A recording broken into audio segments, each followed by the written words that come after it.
you go. God bless everybody. Welcome to Covenant Couples. Every Wednesday, we usually do this at 6 o'clock p.m., but we got a special guest today, my friend, him and his wife, Elder Lee, amen, Pastor Lee, and he's going to give us his church home. If you happen to be in New Orleans and you don't have a church home and you just want to visit another church, you'll be able to come. He's going to give us more information about that. Yes. Huh?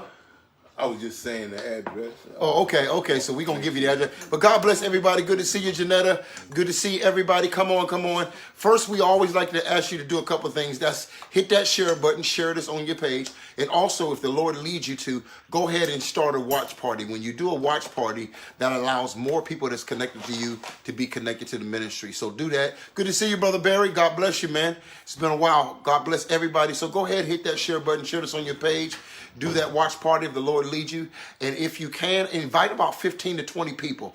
Let's come out tonight. It's a special Saturday that we having. You know, we've been trying to change how men treat their wives and how you treat women in relationships. And so we're beginning to try to turn this ship around. So one of the things that we're trying to do in a whole month of February, we know February is the Valentine's month. What we're trying to do in this month is that every week, at least one day out of the week, you advertise you and your wife date night. Date night is so important. And so I hope that you have a date night. You got to take out time for your wife. I don't care how busy you are in ministry and working. Your relationships depend upon that date night. And so, but a lot of times men, we want women to be fully with us at night, but we don't advertise them during the day. And so we're trying to change that around. One of the things that kind of pinch me a little bit is when I see people on Facebook and the man is taking all these pictures and selfies and I don't even know he's married. Where's your wife? Your wife need to be on your page. I should be able to look at your page and find your wife. I should be looking on your page and find your children. You should know that. And so we're trying to turn that around. We know a lot of times men don't know how to love wives. You didn't have no example. You didn't have no father to show you. And so we understand we're not trying to desensitize us, but we are trying to inform us so that we can do better at this. We got to do better at loving our wives. I didn't have a father in my life. I didn't really know how to romance a woman and all those different things. So I understand the difficulty that comes along as a man, but we have to start somewhere. And so we're hoping that this month do that. So all this month, and that's why we're doing extra stuff for the month of February. Don't wait for Valentine's Day to show her that you love her. Your wife should never have to wait on a holiday to know the appreciation of it. That's even when it comes to kids. You shouldn't have to wait on Christmas to buy him some shoes. He needs shoes in February. And so things like that. And so we want to begin to make that turnaround by just implementing some things, and we all practice it. So go ahead, hit that share button. Let us know that you're out here. You know this is not our regular day. My wife is here. She's making tea. She's serving us. And we'll be sitting down in a minute and going into some discussions. But I want to talk to Elder and his wife. So first tell me, how long y'all been married, Elder? 2014. 24? Well, 6 years. Yes. 6 years, 2014. Okay, so they've been married 6 years. So we got some wisdoms in the house. We've been married going on 4 years now in this marriage. So I want to speak from that. Good to see you, Reggie. Good to see you. We're talking about relationships and marriage today. So I know you're going to have some input. But God bless everybody. Go ahead, hit that share button. Share this on your page. Invite some people out. And so they've been married 6 years. They have some wisdom. They are pastoring the church right now. And so they'll be able to give me some wisdom when you're pastoring the church and how sometimes it may pull on your marriage and different things. We're hoping to be practical, open. We don't have all the answers. We don't always do it right, but we're trying to at least have a healthy discussion so that we can get to a healthy place. So God bless everybody. Good to see you, Pastor Bailey. Good to see you, Prophetess Michelle Summers. God bless everybody. Welcome. So give me the address again, Elder of the church. 4708 Dowman Road. 4708 Dowman Road. If you are in New Orleans, close to New Orleans, don't mind driving an hour and a half away, come to the church tomorrow morning, right? 1 o'clock. 1 o'clock service. Pastor Lee, I guarantee you're going to run into love when you get there, and I guarantee you're going to hear a word from the Lord. Amen. And so please come out and support them. They have a building, and we thank God for that. Many people are looking for a place to be able to come. You know, a lot of times we complain, can't find no word, can't find no praise team, can't find this. And then when there's real people that's out there suffering and trying to make it happen, we don't support it. So don't be one of those people who complain about everything that's wrong with church when I just pointed you in the right direction where you can get somebody who really loves you for real and really have the level of discernment to be able to discern what you need in the body of Christ, who's not trying to control you but trying to transform you. And so that's very important, okay? So God bless everybody. My wife is here now. We're going to move into it. I've been waiting for this day. I'm excited about it. So I want to throw some questions. Did you write down the 3 questions I gave you today, maybe? I put them in my phone. Okay, so give me that first question, and we're going to throw that out at the table, and then we can see if we can get some dialogue here. If you hear my dog, he loves to go crazy. I can't stand it, but it's part of marriage. Okay, so give me that first question, baby, that I gave you. Communication. Okay, so let's start out first. If you're just coming on, go ahead, hit that share button, do a watch party. This is a special date for all married couples. And I want to say this too. You don't have to be married. You can be single. Matter of fact, it's better for you to learn what we're talking about now before you get married, so you'll be able to go into a more quality marriage. A lot of times we wait to get married to understand marriage. That's the wrong time. Preparation determines performance. And so if you don't have good preparation, you'll never have great performance. And so that's very important that you know how to prepare. So you know what house you're walking into. It's a sad thing when you walk into a house that belongs to you. That is your right mate. But because you didn't let God fix it, now you're walking in with the plumbing need to be done, the roof need to be done, and y'all complaining about the house got problems, but you walked into the house, but you didn't wait for God to fix it. And sometimes you got to learn that first. Sometimes God is working on us before he can bring us together. The omelet is no greater than the egg. And if you have an egg is bad, you're going to be a bad omelet to whoever you connect to. And so that's very important that we talk about that. But what was it again, baby? Let me get a pen right The power of communication? Yeah. Yes. Okay, thank you. Okay, so let's throw it out here. We're going to talk to Pastor Lee and pass it to his wife and my wife, and then we'll see what the Lord say, because I'm going to let them do some talking. But what would you say, Elder, is the power of communication when it comes to relationships? Well, I think understanding one another, that we're not looking for everything that we have in common, but we appreciate the differences in a man and a woman. There are some differences. Right. I think that the conflict comes is when we are trying to be so compatible and look at all the things that we should be alike in. Oh, that's powerful. And not really realizing that we're never going to be alike in everything. Right, right. There are going to be some differences. Right. And when we learn how to appreciate Right, those differences, right. then I think that's going to cause us to go to the next level Right. in our communication. Right. Because, That's you good. know, That's really if good. I communicate with you and Right. we have a difference in opinion, Right, exactly. I have to appreciate that you like green. Right. Green is your favorite color. Right, that's good. And hopefully you can return that appreciation. Right. That blue What's your favorite is color? my favorite color. And it's That's the good. same in a marriage. That's you know. good. Right. My wife is red. Okay. No, I should know that and not be offended that, you know, she loves red. Right. Now, my favorite color is black. Right. Okay. And so if she buys me something, more or less, a gift or anything, it's probably going to be black. Okay. You see? Oh, that's good. So you know, we learn how to. Right. I'm just using that. Oh, no, I love that. I love that. That's good. Now, did y'all hear that? That you have to be able to honor one another and respect one another for the differences. He said that a lot of times in relationships, we're trying to be so much alike that we can't respect the differences. And we're not going to be compatible in everything. That was very profound. And to be able to handle that, because a lot of times, you know, people say, look for your compatible mate. And so That's right.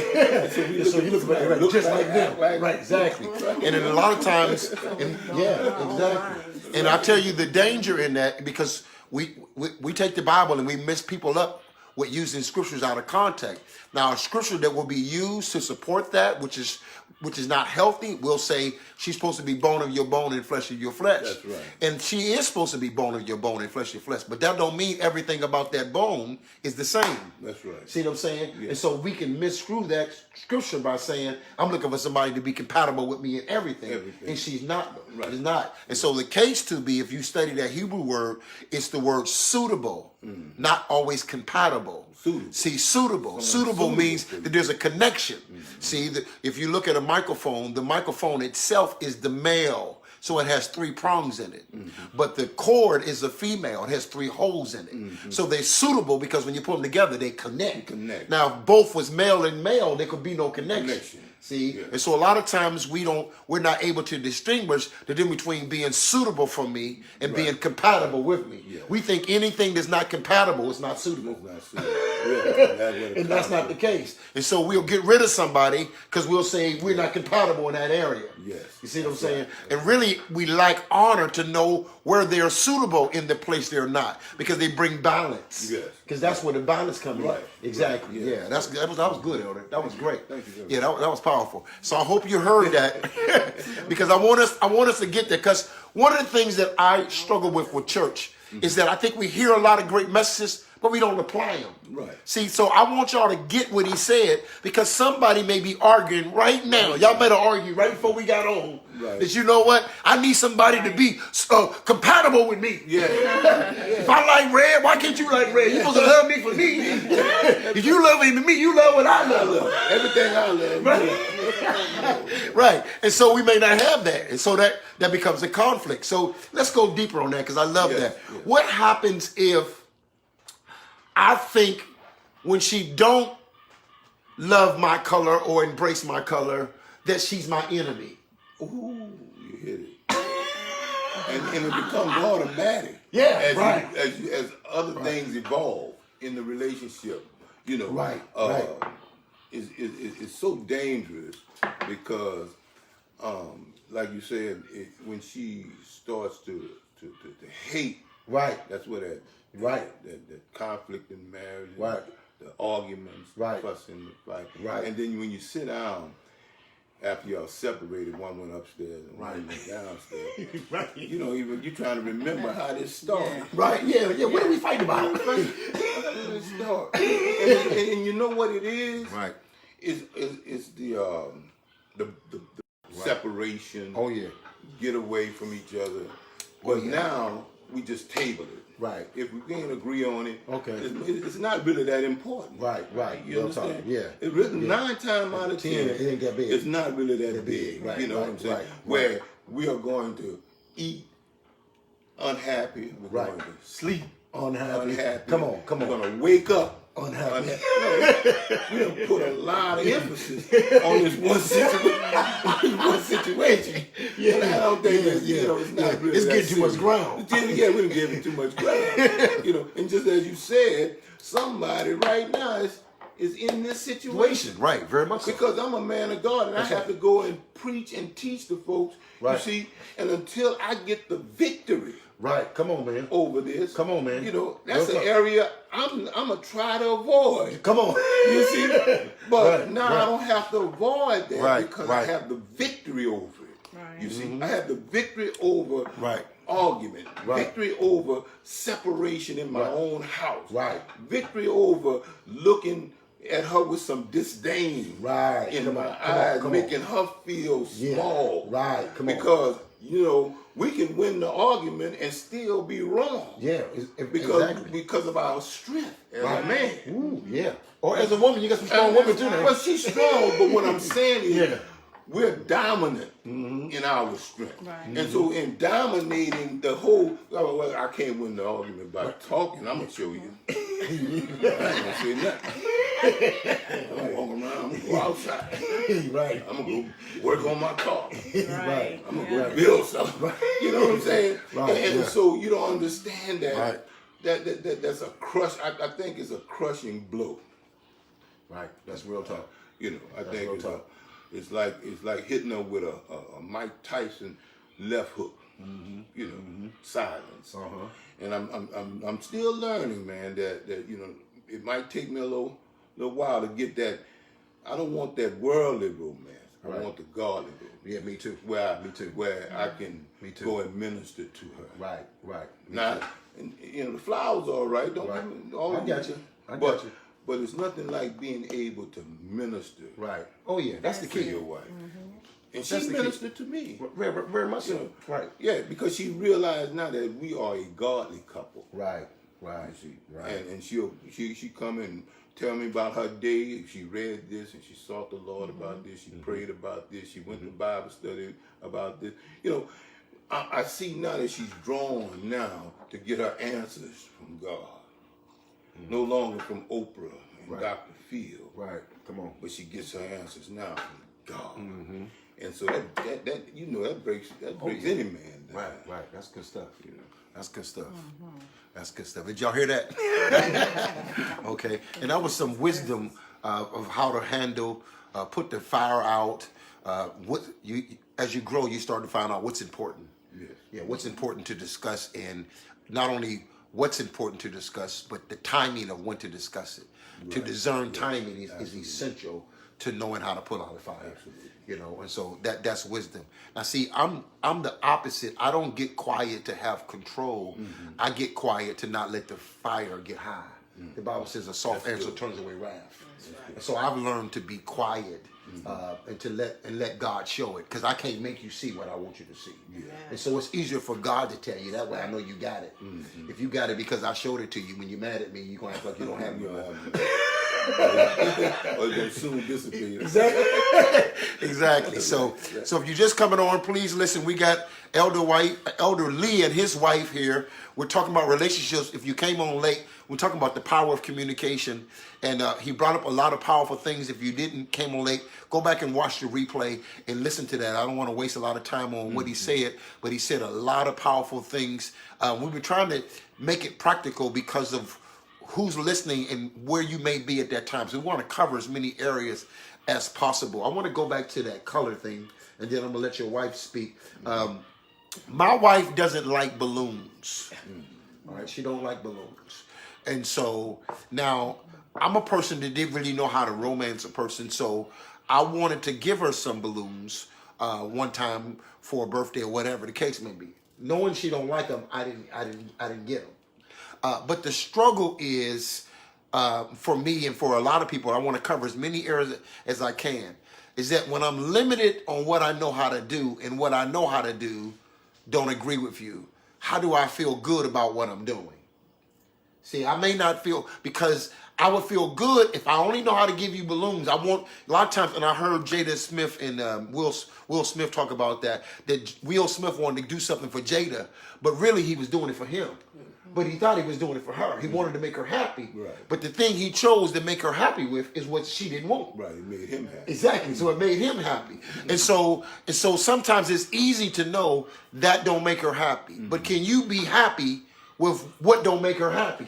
Is that okay with you? Yes, see what I'm saying? Right. Because a lot of times the enemy tricks us. He tricks us to say any decision that you make, somebody gonna get broke down from it. If you give her balloons, I'm gonna have her mad because she told you she don't like balloons. Right. If you can't give her balloons, now you don't feel like a man because you can't give her what you want to give her. Right. and that's what we have to be able to say. And I wrote a book years ago. I haven't released it yet, called "What Happens When Loving You Is Killing Me." And so we have to be able to deal with that loving you the way I want to love you. Because a lot of times, and even my wife, when she first told me, she said, "Let me love you." The way she wanted to love me, I couldn't embrace. But stopping her from loving me that way was making her feel a certain way. Like, you won't let me do that for you. Yeah. But I don't like that done for me. Right. And so go back to the balloons or the color. Yeah. So how do we handle that type of rock in a hard place? Because like my wife likes to do certain things. I don't really need that, or I don't really care for that. But do I stop her from doing it? Because it shuts her down when she can't give love the way she give love. Right. But the way she give love may be a way that I'm not mature enough to handle, or it may be a trigger of something else that happened to me in the past. And so the wisdom in that. So I want us to dig into that. Come on, women. I'll talk about it. Okay, come on. Okay, hi everybody. I would just say that a lot of times this is really key. That many times we don't do it is because we don't want to take the time, the necessary time. Okay, explain to me when you say don't do it. I want to like be able to follow you. Okay, to say why we don't come up with answers, why we don't come up with results, is because we don't want to take. Are we still talking about? Yes. Okay. Like channeling each other likes and dislikes and things. But the key is this: will we know how to bring balance in communication and other things until we're challenged? Okay. How are we going to know these things? Okay. How do we? That's what I'm saying. We don't want to take the time. Okay. A lot of times we don't want to take the necessary. That's good. It's necessary time. Okay. To be able to go on the journey of learning one another, because we both come in as two separate individuals, but we have to understand that we're merging to become one. But sometimes we don't want to take the necessary time that's necessary to in walking the steps of becoming one. Now, I agree with that. But just like we had Sister Nisi, I think she said, she put a comment on there. She says you shouldn't have to understand that or come to agreement. She said you should accept it. Now, see, I struggle with that. Like, in other words, you should just accept these balloons. I don't agree with that. Exactly. That's why we're having this conversation. Because some people feel like, if that's the way I love you, let me love you the way I love you. Other people are saying is that, no, I don't like to be loved that way. Right. See, that's why I said. The reason why I'm doing this, because I want you to know this. Every problem cannot be answered in seconds. Right. That's why I'm making it difficult. I'm purposely making it difficult because there's a whole lot of stuff that we act like when we hear preachers teach, it's just that easy, but it ain't. And this is one of those scenarios that you have to pray and ask God in your relationship what y'all should do to solve that problem, because every scenario is different. I may accept the way you love me and can do what Sister Nisi do. I just accept it. Maybe that's what you want to do. I may be that person that has that character that I can do that. You may be the person I'm not accepting no balloons. And I have to find out another way to love you that make you happy and me okay with loving you that way. See, I think it's based on... Go ahead, come on, First Lady. No, I was just about to say that I would accept whatever he gives me. Okay. Because I know he's giving it to me from his Okay. heart. See, you want a person that you understand can what I'm accept saying? it. Okay, Yeah, right. Yeah, I would accept it. Even though I don't like it, I'll be like, okay, babe, thank you. And to make him feel good also, because I don't want to be like, oh no, and I'm grumping about what he brought me that I didn't want. Right. But then now his spirit done dropped. Right. You see? That's what I was saying. But I'm saying it from this place. This is marriage. I'm saying it from this place though. I'm saying it from a place where do we just accept it? Okay, now in that place, right, in her point, yes, we accept it. Right. But there are some things that's bought in a marriage, if we be honest, that because this is your dream and your whatever of what you want me to have, then you continue to give me what you want me to have without you bringing me what what I like sometimes. Right. So no, you don't have to accept that portion of it. Now, how she described it, yes, and if that's what Sister Nisi meant, I totally agree with you, Sister Nisi, right there. But I'm saying you shouldn't be forced into becoming something somebody else wants you to become, or forced into liking what somebody else wants you to like. Yeah, and I agree with that, but I think what all we saying is the truth is that it's different levels based upon where the relationship is. Yes, different levels. I'm the kind of person that I can accept something that I may not like because I don't want you to be crushed. But I'm hoping that me accepting that, it also opens up a conversation that I can tell you that one day we can talk and I can say, I never liked it that. Right, and you can say, I'm mature enough now that I'll stop giving you that and I'll give you what you love. Right. See what I'm saying? But if she's broken, she might not can't handle that. Right. See what I'm saying? And that's why I mean in relationships, you got to find out where you're broken at, because that has a whole lot to do with how you handle the healthiness of a situation. Shouldn't some of these things be pre-marriage counseling? Yes. You just snapped it out of my mouth. Yes. But see, exactly. Right. But see, a lot of times in counseling, we don't go over these things. Right. I think, and we have a basic counseling, but to me, we don't exhaust it. Like you may have on a list when you go to counseling. What do he like? Right. And you'll check that, and then she got a list. What does she like? Go back and forth. But I think the counselor don't say, now, if he don't give you what he like, what did that do to you? Right. How do you feel? And if she don't receive what you like, how do you feel? Right. And then we need to have a debate, talk about that before we go into the marriage about that. You see what I'm saying? You see, so bringing these things out. Yes. Come on, talk to me, Reverend. Would give not only the persons or people that are getting married, an idea of what people struggle with, but the bishops and pastors that's marrying them. Yes. You know, to ask certain questions, to deal with certain situations before they say, I do.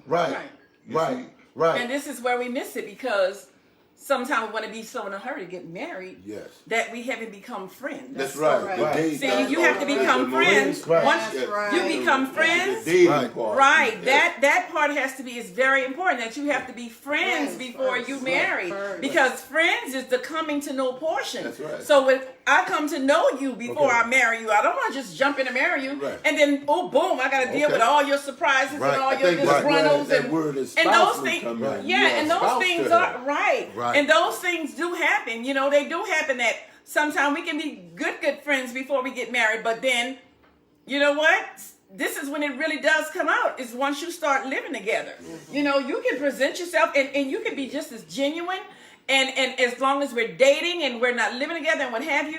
But once we start dating, everything that you've had on reserve has a possibility of coming out. Okay, that's what so I was now, say, are you really going to be prepared for that? The friendship in dating is not the friendship in marriage. A lot of times we got to deal with that. Now, Pastor Allen, I see your comments, because I'm trying to watch the comments. She said, now I struggle with that word, but we're going to talk about it. Go ahead. Pastor Sister Allen said, she said that she feel like we should compromise to meet one another in relationships. I hate the word compromise.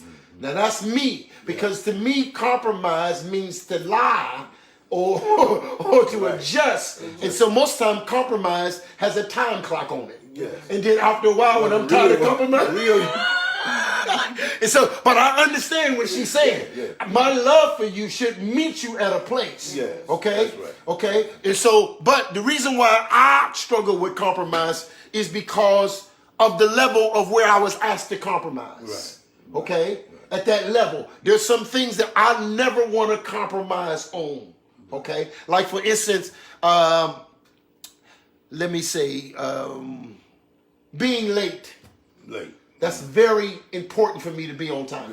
That's you. Right. That's me. Okay. Now I've learned to be more patient with my wife doing that. But I don't want to compromise, and it's okay to be late this Sunday, and then next Sunday we be on time. I feel the importance. I'm just saying. I'm throwing something carnal, but see what I'm saying? Okay, the compromise.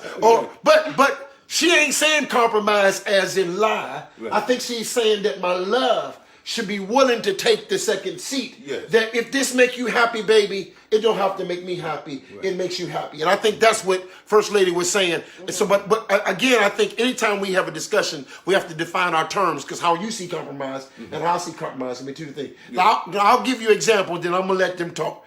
In one of my previous marriages, because I done messed up several times, but one of my previous marriages, my wife at that time did not like fishing. I love fishing. And so I used to go fishing early in the morning, and I could come home late at night. She let me do her thing. Well, I always wanted her to go fishing with me. She didn't like fishing. So she compromised with me to go fishing. All right? Now, but when she compromised with me to go fishing, I didn't look at that she don't like fishing. So I got on the boat at 6 o'clock in the morning, and I ain't come back to the car at 10 o'clock at night. When I came back at 10 o'clock in the night, she said, I ain't never going fishing with you again. See what I'm saying? Now, the compromise was we going fishing. Now, it wasn't going my fishing. We going her fishing now. I should have fished 1 hour, got in the car and went home. Now, I would have hated to go fishing for 1 hour. But I'm with somebody who's compromising. See, I can learn that. So what level? It's the same thing. My wife may not be into music. She said, I'm going to go with you and sit upstairs in the studio. That don't mean be there for 8 hours. Because she ain't, that's not her normal. She going to leave. See what I'm saying? And so in that compromise. Now, should she compromise whole 8 hours?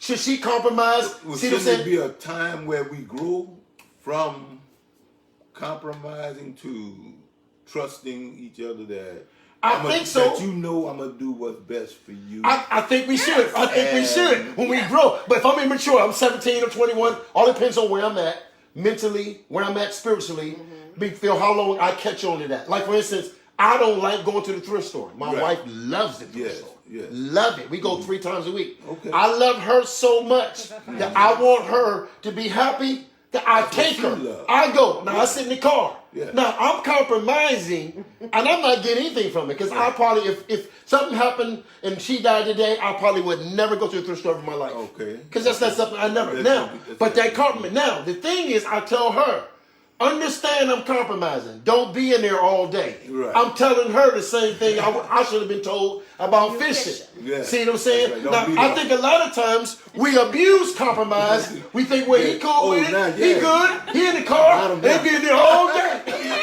Be in the mall all day. Y'all be in the mall all day. But now there's 2 things to compromise. Come on. There's- Hit that share button. there's- Share this on the page. There's Go good ahead. compromise. Well, let's put it like this. There's healthy compromise Okay. and unhealthy Healthy compromise. Because now Get that. we can use healthy compromise as to say we're doing this because we're complimenting each other. Okay. Unhealthy compromise is when you want me to do what you want me to do because that's what you want to do, Right. but you make this thing to become a habit. But at the same time, you're not willing to give the same to the other one. So the unhealthy compromise is more like, you're using it as a pawn to get your way, and not embracing I would say the notion of the other person is really trying to accommodate you, but you'll use it as manipulation. Okay. See, I agree because with that. then we discuss it, but when we talk about it, it's compromise. Right.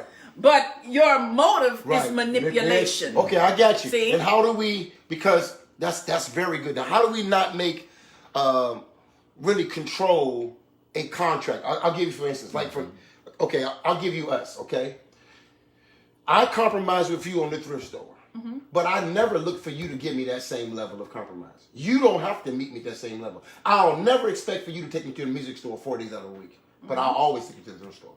I never expect that. If you never walk in the music store with me, I'm okay with that. You never have to meet me. So that's why I don't believe, because it's not a deal for me. Right. It's not, I do this for you on compromising. Now you owe me this. Right. See what I'm saying? Right. And so I think that's the case too. And so because some people may see it that it's control, it's not, you're not controlling me. That's really what you love to do. I'm the type of man that I'm okay with that. Right. Now, what I do look for is not compromise, but let me be the man that I am, and when I need to study, let me be that. That's not I'm not asking you to come study, but don't hinder me Now let's from use being that. from. Now let's See what I'm use saying? that. From that. Because I can say this Yeah. honestly. Right. And that is what I give you. Right. Because I don't care if he's back there playing music or studying or doing whatever We he's wish doing. we had y'all here with us. Whatever he's doing. This is the thing. For me, I know who he is. I know he's multi, whatever he does. I know he needs his time for study. His music is also a ministry. So it's like you have music as a ministry. You have ministry as a ministry. Books. You have books as a ministry. I have to understand who I'm married to. See, I knew who I was marrying. Who you married to? Yes. Who you married to? And then what I do. Because you appreciate. Right. Right. Who you married to? Right. And this is what I do. I step back. Yes, You sir. learn Right. to appreciate your Yeah. differences. And I step back. Oh, okay. I got you. Yeah, but I'm saying I step back and I give him all the time that he needs Right. because I understand what he carries. Right. See? Right. And I'm not that wife that goes, you've been in that back all day. Yeah. You've been playing music all day. You've been preaching all day. You've been studying all day. No, because I understand what he carries, who I'm married to. Right. So I step back. But there are times that sometimes, you know what? You may do this 3, 4, 5. He does it every day, y'all. But sometimes when I feel like I need time, this is what I'm going to do. Okay, hon, I'm not going to fuss. All right, babe, think you can squeeze me in? And this is what I really do. See, think you can squeeze me in there today? And I never want her to know that she has to squeeze in. So the minute she but say it be that, all in jokes. I know it do. It be all in fun. I know it do. 'cause I'm But I want to be so on it that I'm giving you that time not because I'm giving it to you, because I love being with you. Yes. See what I'm saying? Right. The love from the books and the ministry is no comparison to my love for you. You see what I'm saying? And so we putting things in order. Yeah. But that's good if I may get caught up or it may be demanding at that time. Yeah, but what I'm being may demand more time of that. And so this is what I say. If that's more demanding of the time, when we get free time, we're going to take our time. Yeah, but the next 2 days is us. But I do understand too, as a wife, that you know what, it is who you are. But I understand too that this is the birthing season for what God has. What I'm saying. All what God has called you to do. Right. Now it's being birthed. Right. Since this marriage. Right. So now you know what. Right. Do I be the wife to be the supportive wife? Right. And you know what? My support can be sitting back there with you. My support can be, doing what I do every morning on Facebook. That I get up, I do notes, I do whatever. So I get up when his feet hit the floor, mine hit the floor. So you know what? We doing this together. So I can, long as I don't be that wife, I'm not gonna ever be that wife that wants to try to rule over or try to, just come between what I know because I knew what it was you did before you did it.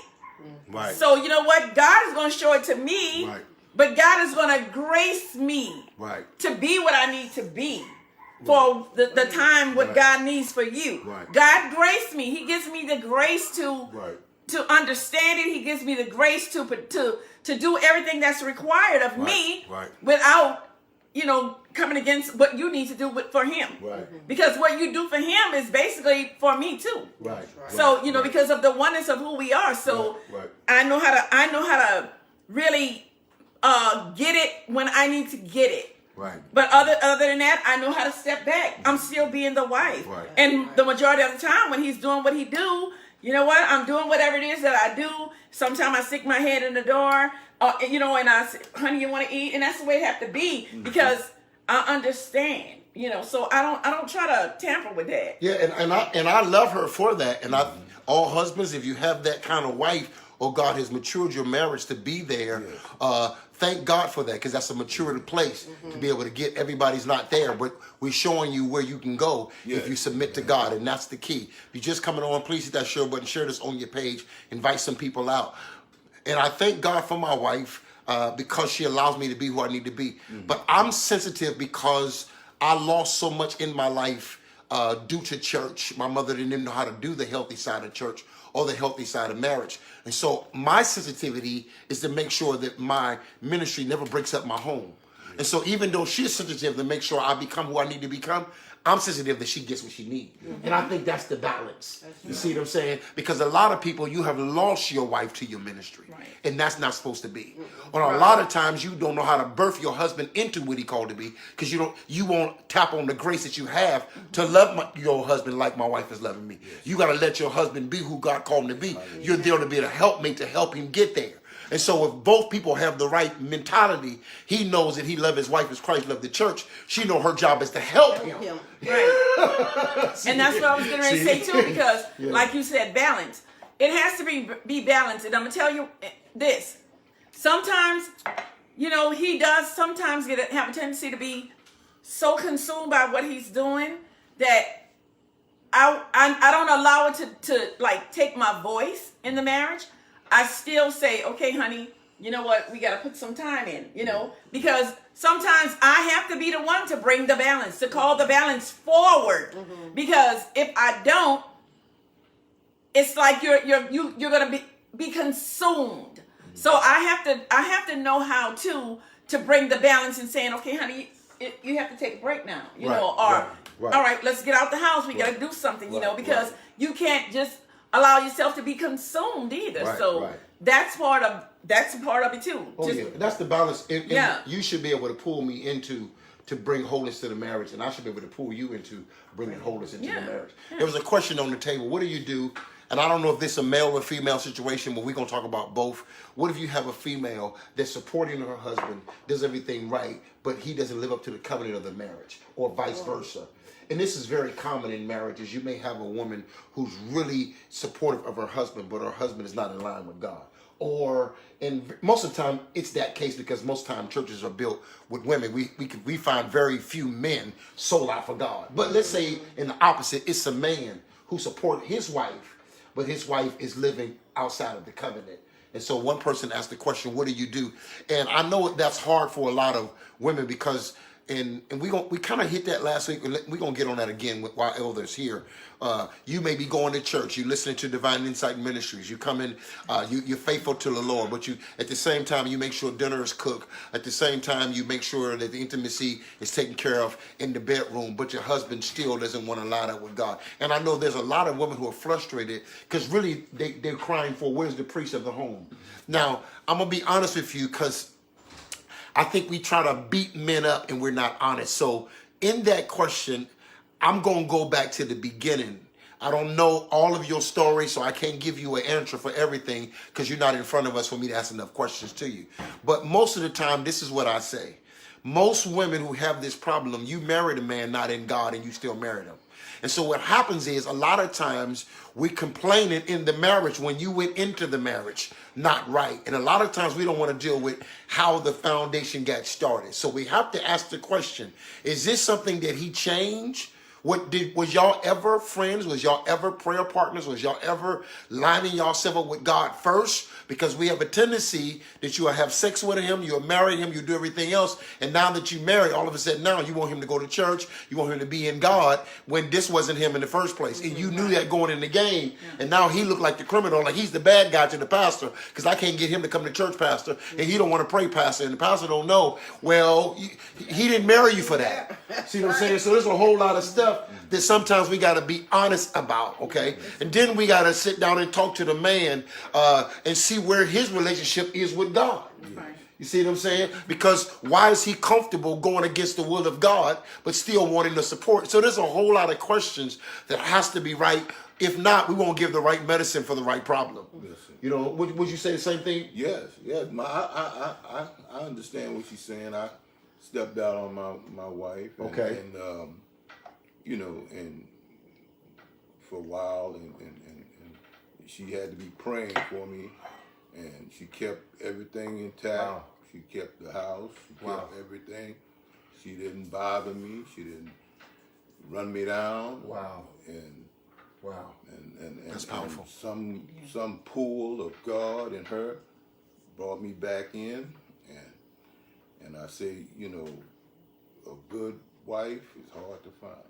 Now you see that was powerful, and I was reading First Lady's comment, and she was in line with it that the husband can be sanctified by the wife, and we talked about that last time. That a lot of times you don't leave your husband because he made a mistake. No. Matter of fact, you have to know how to see. And this, my wife talked about this a lot last week. The vision that it takes for a woman to know who she's married, and sometimes she'll see in him what he don't even see in himself, and he's not there, and you have to pray him there. Right. Don't complain him there. Pray him into that situation. Intercede for him. Become the intercessor.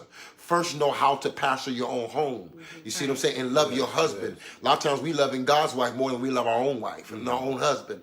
And so that could be key. If you get into a situation where you already in it and you made that mistake, what do you do now? Right. And so now the thing is to know the power of prayer, ask God to show you who he is, and to begin to call those things as not as though they were. And to understand that. And that was a great question. And thank you, First Lady, for your comment, because there's a lot of people that people are telling them to get out your marriage. Don't lose your husband again. You may move in a house that's your house, but you didn't let God finish building it yet. Mm-hmm. So now you have to deal with it, that this is the house. We just got to wait on God to show us how to deal with this roof.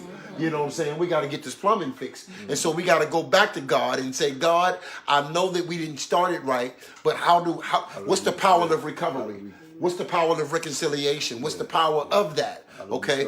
Yeah, how do we start building? And so that's a very key, because this is a lot of dynamics in marriages. Yes. There's a lot of marriages that look like they're doing well, but they're not. Right. You see what I'm saying? And how do you recover? I need to know you're strong when I'm weak, not when I'm strong. Right. That's when I really need to know that your prayer works. So what, you pray every day in church, but when I messed up, you didn't know how to pray for me. You couldn't pray me back in the kingdom. You see what I'm saying? And you couldn't wait on that. And so that's a very key thing. And thank you for the transparency too, because we need to know that a lot of men have messed up and a lot of women have messed up. We have messed up. You know, and I'm going to go to the next question in a minute, but every year God usually gives me a scripture that shifts my life. And this year, the scripture that shifted my life is Numbers chapter 12, verse 15. Marian had messed up and she spoke against Moses and his marriage. And God turned her into leprosy. And so even though after God forgave her, he said, the consequences of your choices, you're going to be out for 7 days. For 7 days, you can't go into the tabernacle. But the Bible says, and the people journey not until Marian could walk back in. You got to have some people that's going to suffer with you until you're allowed back in. Right. And that changed my life, that whoever she was around, they knew that the same Marian that we loved when she was playing the tambourine across the Red Sea, that's the same Marian. She made some mistakes. But because of her consequences, we gonna suffer with her. And we ain't, when she go into the tabernacle, we going in with her. We not gonna go in till she go in. Yeah. We need to have people around you that says, I'm not giving up until your husband come back. Right. I'm gonna stay with you until God fix the marriage. See what I'm saying? And they journeyed with her for the 7 days that she was leprosy, and we all gonna walk in together. They didn't say, well, you messed up, that's your fault. Yeah. You should have knew better, we on your own. Right. No, we gonna stay here until you need somebody that's gonna journey with your relationship until the way God called it to be. That's the way it is. Yeah. And so that's important. And that was powerful. Powerful, powerful. Thank you, First Lady. Come on, we gotta have you and the pastor come in and sit in. I'm gonna call y'all after it's over. We're gonna set up for y'all to come in and be a special guest. We can get y'all back over at the house. Okay? So that's very key. Yeah. The next question that I want to throw here, what time is it, baby? I don't want to go too long. What time is it? 6:48. Okay. Pull it a little bit. All right. What? I'd rather lean in because I don't want to get it. Okay. And so the next question that I want to deal with is, what would we say the strength, I'm feeling air from somewhere, the strength of marriage. The strength of marriage. What is the strength of a married relationship? What would you say? I'll let you start first, First Lady.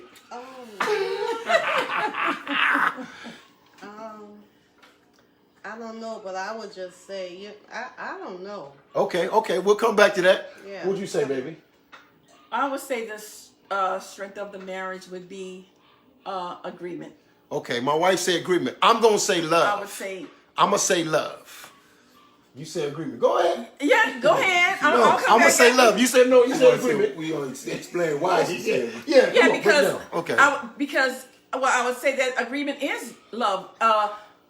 In obedience, because I would say yes, obedience and agreement, because how can we walk together unless we agree? How can we be anything unless we agree? Right. You know, so because if we eliminate the tugging and the pulling, then that can be the strength. That can be the portion of building the strength. The strength is I would say monitoring the same things and being in agreement that, you know, whatever things that one desires, the other one supports. Whatever the other one desires, the other one support. And I think that open communication is very vital, and that strengthens. Okay. That strengthens. Now my wife said agreement. Now I'm gonna tell you, I want to throw it out. I want to deal with this from all angles. I don't want us to be in agreement with everything because I think we'll miss some angles. Okay. The reason why I struggle with agreement. There's a new thing out now that people are calling common marriage, or we allowed to cheat on one another and we agree. So I'm scared of agreement because agreement is starting to extend itself outside of the will of God. Open relationship, that's what I was looking for. And so they make agreements that, you know what, you can cheat as long as you let me know who it is. And so I'm scared of agreement because some of the agreements that we making, okay, it's getting that. Now, agreement is case because it is biblical. How can two walk together unless they agree? But I think the question that we need to ask is, what are we agreeing on? There is some bestiality in marriages that couples are agreeing on. I'm having a problem with that. There is some open to your children being involved with other men, and there is some agreement with that. So I think we need to look at, because a lot of people are saying, and this goes with, this is where the church is going to be challenged now with same-sex marriage. They're going to say it's legal. Right. See? And so we have agreement there based upon that. And so how do we handle that? Now, the reason why that's important, because we're losing things that we need in marriage by the perversion of it. So now we're going to be afraid to say agreement because where agreement is going. Right. You see what I'm saying? Right. And so we have to look at that. And I'm going to be honest with you, some of the marriages that I look at, they made some agreements that they shouldn't agree to. Like, do you know what you're agreeing to? Right. See what I'm saying? And so, but that don't mean that we don't need agreement. It means that we need to evaluate the weight of agreement, what we agreeing to, what we agreeing on. Some people say, well, we made an agreement. We're going to give it 2 years. If it don't work, we out. Well, that's the wrong kind of agreement. A prenuptial agreement. Right, a prenuptial agreement. You see what I'm saying? You know what I'm saying? And so we got to deal with all of those things. And so, but I do agree, being able to walk together, how can they agree? That's a strength, okay? Love is a strength. But again, love is something that's being perverted too, because you may have male same-sex marriages saying, I love him. Mm-hmm. So how do we define love again? Yeah, you see what I'm saying? Now you're getting where, right. you know, the Christian marriage. Right, right, you know, understand right. The four characteristics of love. Right, Agape, exactly. Right. Philios, right. Eros. Right, exactly. Stargate. Right, that's right, You that's know, right. And that's what I teach my wife. Okay. Is that, you know, Stargate is teaching us how to love our family and pray for my sons, and pray for my daughter. Right, that's Stargate love, right. Stargate. Right. Most people don't even know about Stargate. They only know Philos, Eros, and Agape. Right. Exactly. Right. And that's why the church right. is filtering into the ideas of the world. Right, exactly. Because we're using the world foundation for love to treat one another. Exactly. Treat our children. Exactly. Like you said, let them go and do what they want. Right. That's his room. Right. Don't go in that room. Right. This is my house. You understand? Right. Exactly. Now the kids are saying, don't. And they making agreements with that. Don't go in. I agree not to go in your room. Yeah. Like, Yeah, and next thing you know, the police going in there, got drugs, guns, exactly, in your house. Exactly. You see, so my thing is, not just verbally do I teach it. Right. I teach it by my actions and my by character. example. Right.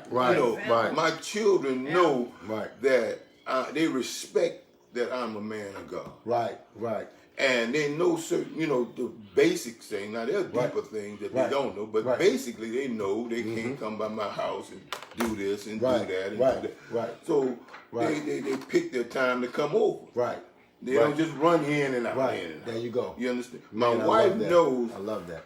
That Philios, that I love my brothers. Right. I love, you know, it's a love. Yeah, brotherly love. Like you and I. Exactly, right, You know, exactly. We're going to fight. Yeah, oh yeah. At the end of the day, we're going to come back together because that's Philios. That's Philios, right. That's right. But all of that is connected, and all of that is overshadowed. All that is combined and covered by agape. Right.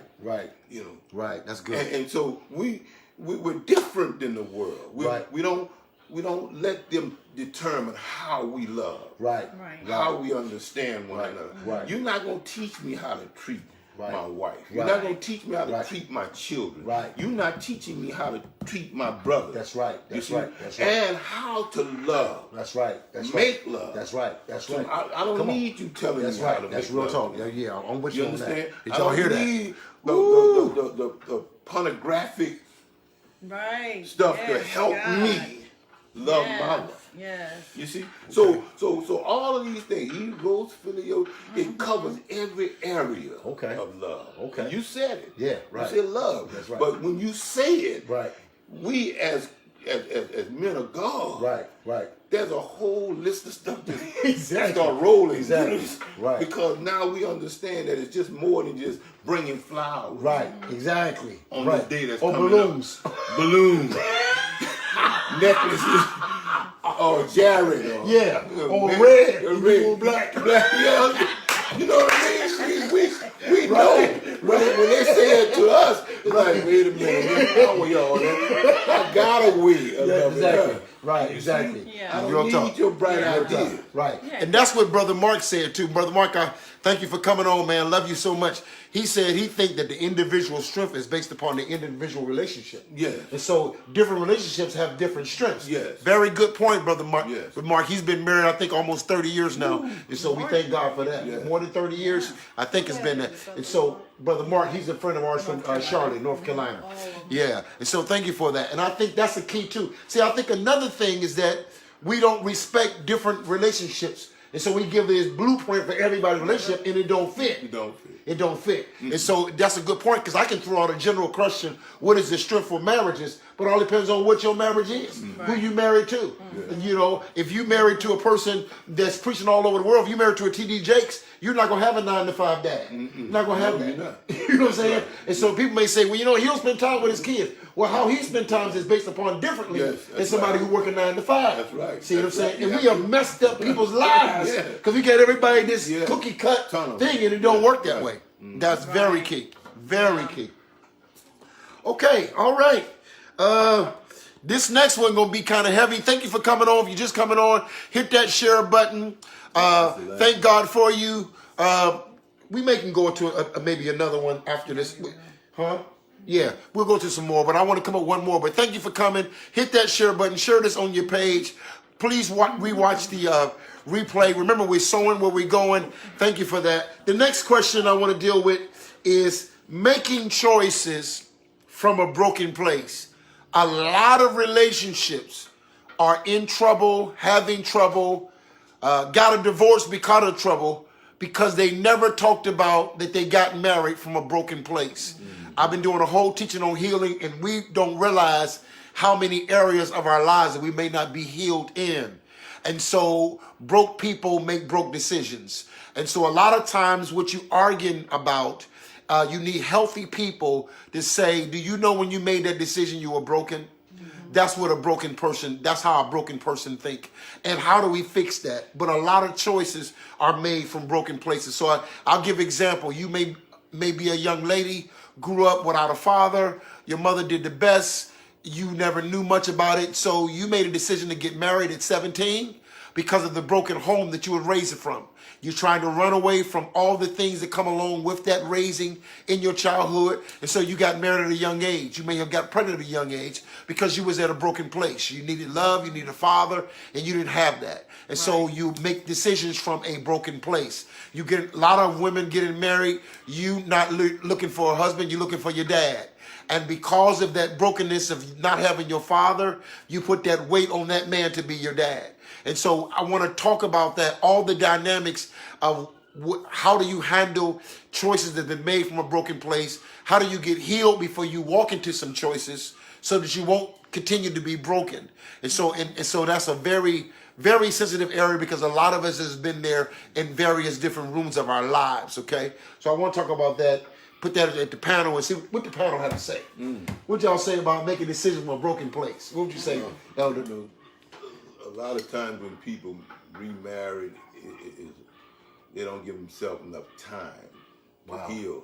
Wow. Or not even giving the distance or the breakup of the marriage time to, like you said, rebuild. Wow. Did you hear that? Sometimes you don't give yourself enough time to rebuild, or you didn't give the marriage enough time to rebuild. Right. So it end up in divorce versus separation to come back into reconciliation. Right. Y'all could have just separated, give time to work on yourself, then come back and make it. But key to it is when there's not enough time to rebuild it. Right. That's very good. Yes. That's very good. Go ahead. And you know, what's unfair is to, especially if it's a Christian person, to go out and get someone else. Right. Wow, that's powerful. Because you might be doing it because of loneliness. Ooh, you hear that? You know. You may be moving as somebody else because you're lonely. Lonely. Right. That's not the reason. Right. To marry. That's right. You see? That's right. And now you become that's an open up, right. So now you're in a rebound. Right. Now you 3 months, 6 months, 9 months into your new marriage, and now you're saying that's not working. That's Because now you don't realize that some of the things that was wrong with your marriage was you. Right. Was you. But you thought because you had a legitimate case to walk away, now you can throw all the blame on the other person and go to someone else who's gonna understand all your faults, all your needs. But your faults are gonna follow you. Right. Your bad habits are gonna follow you. Your anger gonna follow you. Come on. You see? Come on, man. Now you disguised it well with this next one because you didn't feel like you wanted her to see that side. Come on. But it's there. It's just she just doing some other things to make you feel good. That's it. You see? And marriage is not based on feeling. Because you're not gonna always feel good. And that's what I was thinking too, because I said a lot of people move because their emotions are scattered. Okay. You're dealing with scattered emotions, you know, and your scattered emotions brings voices, you know, because if you tend to your emotions will begin to speak. So it creates voices. Yeah. So you begin to indulge with those voices, and then those voices has you to the move in a wrong timing. Because of impatience. So you have like three different scenarios working on you. And you're so discombobulated that, you know what? I'm going to just listen to all of them. And not listen to what I know is true. So I start to move from an impure place. So I begin to move forward in things in not even so much head knowledge, because right now I'm not even being attentive to myself. I'm being attentive to the voices that are pushing me and the voices that are that are drawing me. So I'm going to move just standing still. When you should just stand still. Absolutely. And I agree with that. First Lady said her personal opinion is that on the other side of that, people take too long to get healed. So now you're getting sick again because you're taking too long. And I think that's the case too. That's why I want to hit all the different angles. Because how long you gonna be? I'm trying to get healed. To be healed. But healing it's been 5 years you ain't been healed. So now you sick with all kinds of stuff. But do you know what too? That was good. A lot of people don't know how to be healed. You don't know how to be healed. Because, it's like, I believe that God gives every man, God will heal. God gives you grace to become, and God will make you over, and God supplies all the necessary things. But when we're in a place of hurting, in a place of loneliness, in a place we don't go to God. A lot of us don't go to God. So you know what? We take a different venue instead of searching for the grace that God has given us to become. Because God has graced us to be healed, but do we take the time to think on that? And that's what I was going to say, because I don't think God ever leaves us to ourselves. He doesn't leave us to ourselves. So I don't think we ever can say, well, I didn't know. I think God knows that you need to be healed. He's going to send you help. I think the truth is why you got sick, that's why you're not seeing God's help. Because you still rejecting some stuff. There's still some stuff about you that you doing to God what you was doing to that man. See what I'm saying? So you still not open for that. Because God ain't going to leave us to ourselves. God knew that I didn't have a father in my life. But he sent me men to help me in that area. See what I'm saying? Because he want me to be healed more than I want to be healed. God does. See what I'm saying? So I think that's the case too. So I think we got to be honest about why you rejecting that. My wife, let me tell you something. She could have made a bad choice when I was gone. We'll talk. She could have made a choice. Absolutely. And somebody could have said it was justifiable. You gone. You left. You see? But, and you talk about making a choice from a broken, and I know she was in a broken place. But I admire her for standing that strong. Because I was acting crazy. Well, you got to give us some wisdom. How did you do that, First Lady? How did you tell the people that? I know it was only God. Come back, man. Yeah, it was God. But you had to see something. It was also, I was dealing a lot with work also. So I was kind of focused with my job. And even so you kind of sold yourself out to the job that him being gone wasn't as bad. You buffered it by, but I would come home, and even though I longed for him, I just walk around and I just praise God Wow. and ask God to let his will be done in my life. Wow. And if it was for him to come back, then I know he would.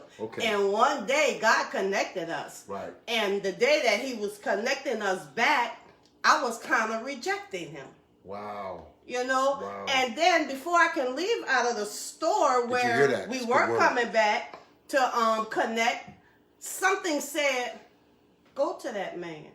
And then that made me go out and I spoke with him, and you know, we just started doing communication thing. We didn't get back together at that point, but it took a little time, and I constantly prayed. I never gave up. I never gave up. I always went to God because I know he is my source. He leads me, he guides me, he gives me understanding, and also that's what I did. And when he came back, that's powerful, because a lot of women, to experience that, they done. There's no forgiveness, and he messed up, it's over. But you know what? With that being said, also, you know, at a point I was like, you know, I'm not going to even worry about it. And, you know, I just said, you know, before I even met him, I was like, Lord, I said, I don't want another man. And then I said, hold up, Lord. It's not like I want a woman. Right. I said, but I don't want another man until you give him to me. Wow. You understand? Wow. And he gave him to me. So, and that's what would you say to a woman that may be dealing with that and they don't have that fortitude you have, they don't have that forgiveness, or how would you say that? Because a lot of women, I mean, that's tremendous. I mean, you got a blessed wife, to the strength that she was able, because even some women want to take them back, but they can't. Their emotions can't tie to that man again, especially if they think that man been with another woman. I can't be with you. How did you, if you don't mind, if it's too much, you don't have to. I wouldn't even look at the point that he was with another woman. Okay, wow. Because, I mean, he was with another woman before I met him. Wow. You see what I'm saying? Wow. I was with another man before he met me. So I wouldn't look at it in that aspect. That's powerful. But did you hear that? Yeah, I wouldn't do that. But I would tell her to not let go if it's something that they want. You know, you have to work at it, you know, and just pray. Pray, because God is the answer. That's all I can say. God is the answer. Wow, that's great. I hear you, Prophet Summers. He said most people that aren't healed because they still holding on to something inside, such as unforgiveness, malice, hatred, etc. You agree with that? I agree with that. Yeah. And so, and see, and that's a powerful thing, Prophet Summers, because how do we get people to say, the problem is because you don't want to let some things go? That's correct. See what I'm saying? That's very good, that we have to deal with that. And what brings us to the level of honesty that we can say, this is what I'm holding on to. I want to be with you where I need to be, but it's hard for me to let this go. Because I think all of us need to identify where our captivities are. You see what I'm saying? Me and my wife, we talked about, God has brought me to a level that I don't have a limit of forgiveness. See what I'm saying? I don't have that, okay? But I do have a level of tolerance, okay? Like, if my wife ever cheated on me, I really believe, and I can say that because she hasn't cheated, but I really believe I can forgive her. But I don't know if she stabbed my brother. I don't know in that area. I don't know if she hurt me. See what I'm saying? And so there's certain areas which I'm able to identify there's no ceiling, but there's other areas that I may be. Yeah. And I think all of us have to be honest with that our characters are different. There's a strength that you may have that some women don't have, and they can glean from that. But they may have other strength in other areas that you don't have. Like, you may be able to forgive, but someone would say, I can forgive, but I can't deal with no man who don't work. See, that's their limit. If he don't work, I'm done with him. I ain't dealing with no man who you can't bring no money in. Right. And they really believe that. And we ain't saying that's right. That's just what that's what their limit is. Right. You see what I'm saying? I've heard some women say, I ain't dating no man with more than 2 kids. If he got more than 2 kids, I ain't got nothing to do with it. I don't care if God put us together. I don't believe God gonna give me a man more than 2 kids. See what I'm saying? So, and that's all those different scenarios of the deal with where you at with that. Now, some people go even more. I call carnal. I don't want a tall man. I gotta be dark. You know what I'm saying? But some of them really got that. Yeah. They'll miss their husband because they're looking for tall and dark, and they really believe that. Right. You know what I'm saying? Right. Right. Yeah, so, and all that, and you may be holding on to something that your last husband was tall and dark. And so now you can't embrace this man because really you ain't attracted to him, or you feel like you're not attracted to him. Or your attractions on air need some adjustments. Yes. You know, because there are spiritual attractions that as we grow in God, they change. As I get older, the superficial looks and all that is so down on the list now. Right. It really is. Yes. Okay? We thank you. Would you say, Brother Mark, we need each other. It's hard to be healed alone. Ooh, that's good, Mark. It's hard to be healed alone. We need trusted friends, pastor and family mentors that talk truth recipe. I think that's what you're saying. Powerful. Is it hard to get healed alone? Woo! You brought up something, Brother Mark. Thank you for coming on, everybody. Please hit that share button. You got something to say, baby? Yes. Come on.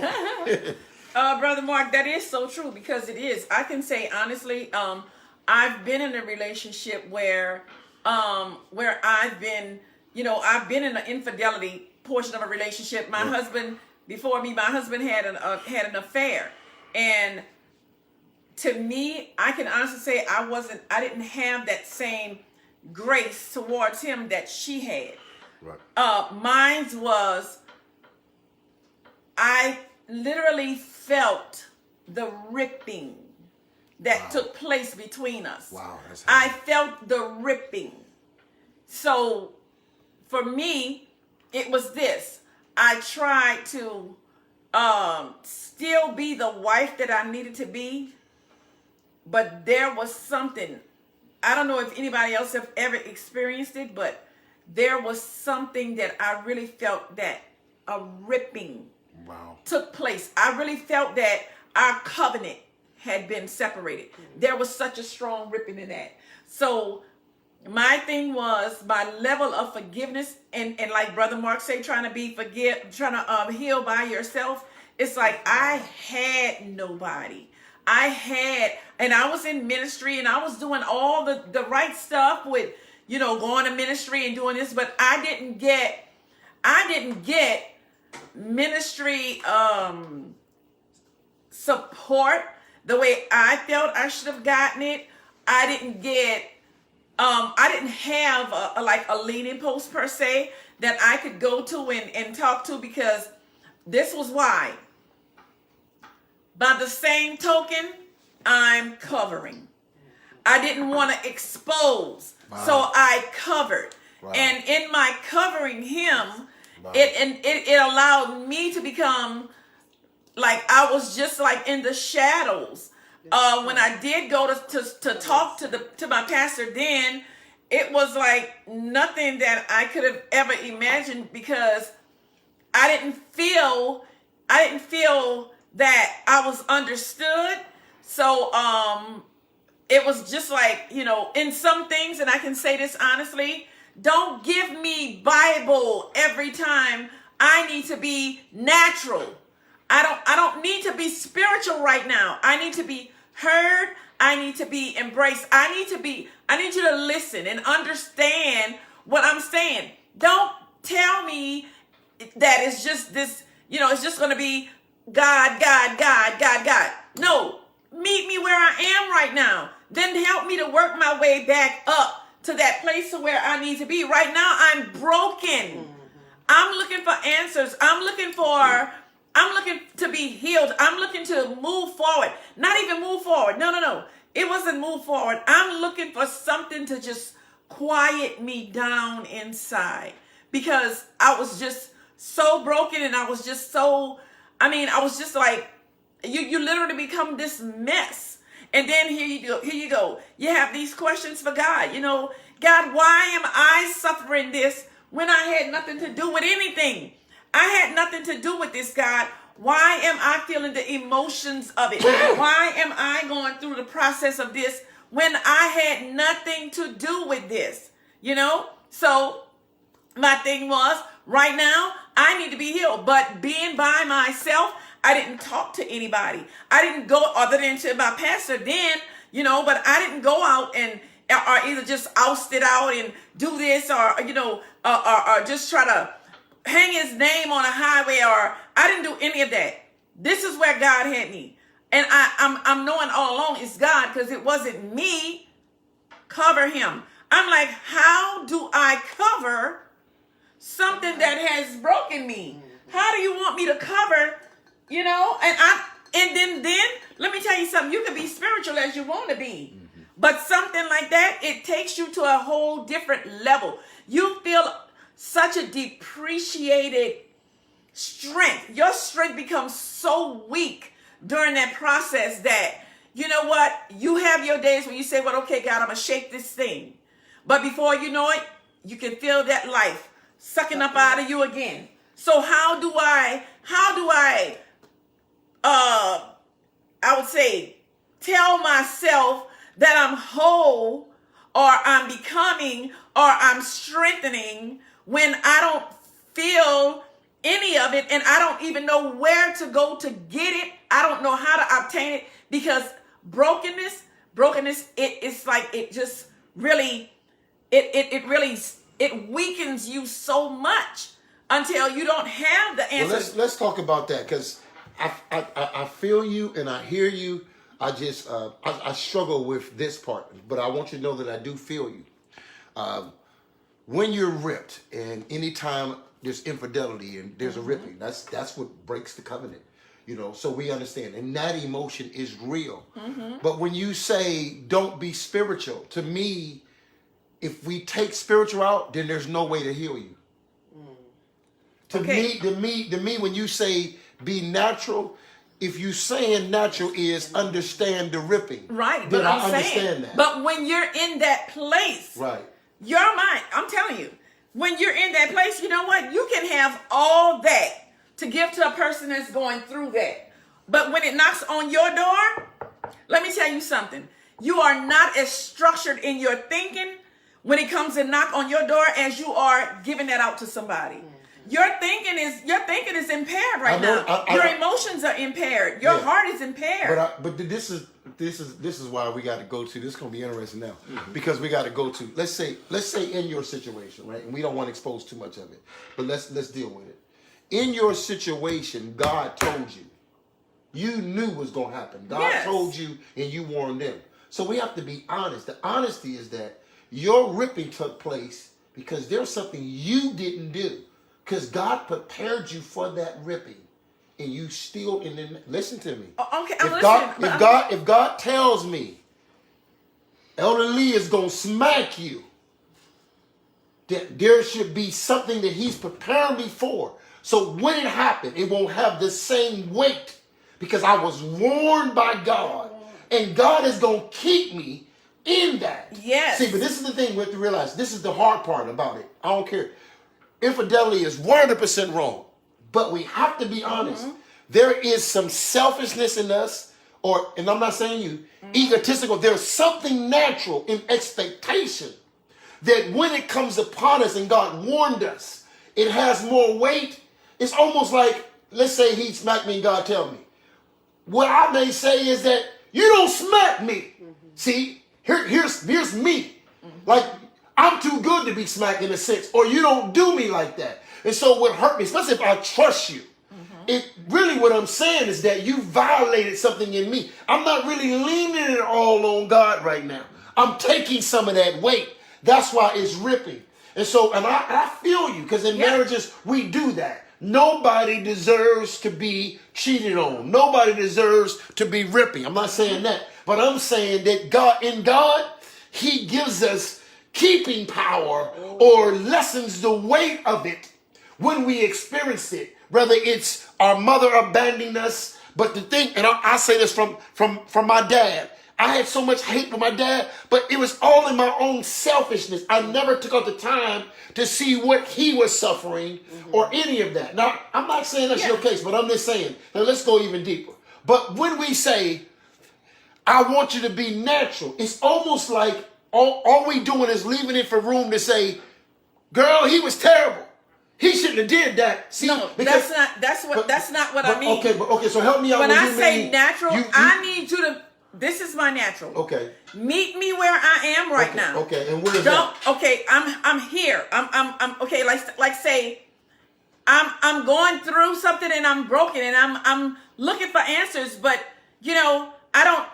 Right now, I don't. Okay, I'm not looking to hear. I'm not looking to hear. That God is able. You know, I already know these things. I know these things, and I'm gonna recover my emotions. But right now, when you're going through something like that, this is and then this is another thing.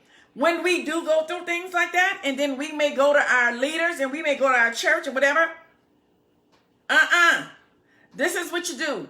You may give me this, that, and that was basically the majority of it is your opinion. I don't need your opinion. Yeah, okay, but I'm saying, but I get you because. But I'm saying the natural. But I'm saying let's deal with this part because I want you to know something. Your flesh doesn't want to receive God when you're broken. Be very careful of the voices of the flesh when you're broken.